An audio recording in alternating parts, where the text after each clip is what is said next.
Welcome back to my channel. எல்லாரும் ஹெல்தியாக சாப்பிட்டு ஆரோக்கியமாக இருக்க ட்ரை பண்ணுங்க. இன்னைக்கு நம்ம 6 வெரைட்டிஸ் ஆஃப் சூப் ரெசிபி தான் பார்க்க போகிறோம். நீங்கள் வெயிட் லாஸில் இருக்கீங்க, இல்லை ப்ரெக்னன்சிக்கு ட்ரை பண்ணுறீங்க, இல்லை இம்யூனிட்டியை பூஸ்ட் பண்ணணும்னு நினைக்கிறீங்க, ஈவன் கிட்ஸுக்கு கூட இந்த சிம்பிள் சூப் ரெசிபி கொடுக்கலாம். ஸோ சேவ் பண்ணி வச்சு ட்ரை பண்ணி பாருங்கள், ரொம்பவே யூஸ்ஃபுல்லாக இருக்கும்.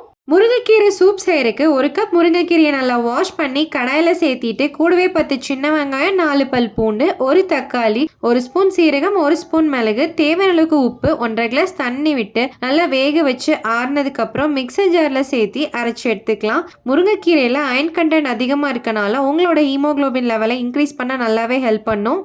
அடுத்து பம்கின் சூப் செய்யறதுக்கு கடாயில் கொஞ்சமாக ஆயில் ஆட் பண்ணிட்டு 1 ஸ்பூன் சீரகம், 1/2 ஸ்பூன் மிளகு, 1 பெரிய வெங்காயம், 4 பல் பூண்டு எல்லாத்தையும் சேர்த்து நல்லா வணக்கி எடுத்துட்டு கூடவே கட் பண்ணி வச்சிருக்க பம்கினையும் சேர்த்து அதுக்கு தேவையான சால்ட் போட்டு 1 கப் தண்ணியும் ஊற்றி மூடி போட்டு வேக வச்சு எடுத்துக்கலாம். ஆறுனதுக்கு அப்புறம் மிக்சர் ஜார்ல சேர்த்து அரைச்சி எடுத்துக்கலாம். இது கிட்ஸ்க்கு ரொம்பவே ஹெல்த்தியாகவும் இருக்கும், இம்யூனிட்டி பூஸ்ட் பண்ணுறதுக்கும் ஹெல்ப் பண்ணும். மிக்ஸ்டு வெஜ் சூப் செய்யறதுக்கு தேவையான வெஜிடபிள்ஸ் எல்லாம் கட் பண்ணி எடுத்துட்டு கடாயில் கொஞ்சமாக ஆயில் ஆட் பண்ணி 3 பல் பூண்டு ஸ்லைஸ் பண்ணி போட்டு 1 பெரிய வெங்காயம் சேர்த்து நல்லா வணக்கி விட்டுட்டு அதோட 1 கப் காலிஃப்ளவரை ஹாட் வாட்டரில் போட்டதையும் ஆட் பண்ணி கூடவே 1 cup beans, 1 cup carrot, 1/2 cup பச்சை பட்டாணி, 1 கப் கேப்சிகம் எல்லாமே சேர்த்து நல்லா மிக்ஸ் பண்ணி தேவையான அளவுக்கு உப்பு பெப்பரும் போட்டு கூடவே ஸ்டீம் பண்ணி வச்சுருக்க கார்னை அரைச்சி அதில் ஆட் பண்ணிக்கலாம்.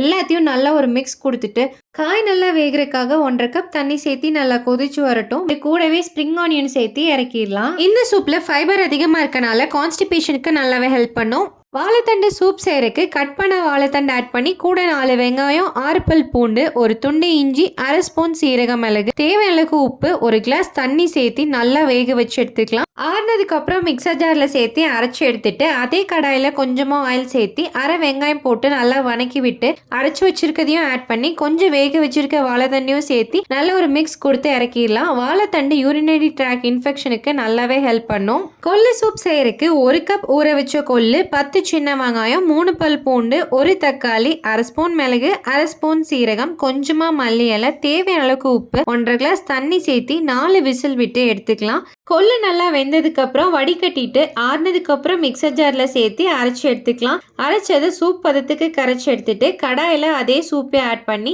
1/2 ஸ்பூன் பெப்பர் பவுடர் சேர்த்து மல்லி இலை தூவி இறக்கிடலாம். கொள்ளு வெயிட் லாஸ்க்கு நல்லாவே சப்போர்ட் பண்ணும். பிரண்டை சூப் செய்யறதுக்கு சாஸ் பேன்ல 2 கப் தண்ணி ஆட் பண்ணிட்டு ஒரு 4 ஸ்பூன் பிரண்டை இன்ஸ்டன்ட் சூப் பொடி மிக்ஸ் போட்டுட்டு உப்பும் அதுலேயே இருக்கும். இந்த சூப் மிக்ஸோட இன்கிரீடியன்ஸும் மெஷர்மெண்ட்டும் வேணும்னா எஸ் அப்படின்னு கமெண்ட் பண்ணுங்க. கொதிச்சு வரும்போது புளிப்புக்காக 1/2 தக்காளி சேர்த்திட்டு ஃபைனலா மல்லி இலை தூவி இறக்குனீங்கன்னா இன்ஸ்டன்ட் பிரண்டை சூப் ரெடி. பிரண்டை மூட்டு வலிக்கு நல்லாவே கேட்கும். இந்த வீடியோ யூஸ்ஃபுல்லா இருந்துச்சுன்னா உங்க ஃப்ரெண்ட்ஸ் அண்ட் ஃபேமிலி ஷேர் பண்ணிட்டு இந்த மாதிரி ஹெல்தி ரெசிபிக்கு நம்ம சேனலை ஃபாலோ பண்ண மறந்துடாதீங்க. கூடவே 7 ஹெல்தி பிரேக்ஃபாஸ்ட் வீடியோட லிங்க் டிஸ்கிரிப்ஷனில் கொடுக்குறேன், செக் அவுட் பண்ணி பாருங்க. தேங்க்ஸ் ஃபார் வாட்சிங்.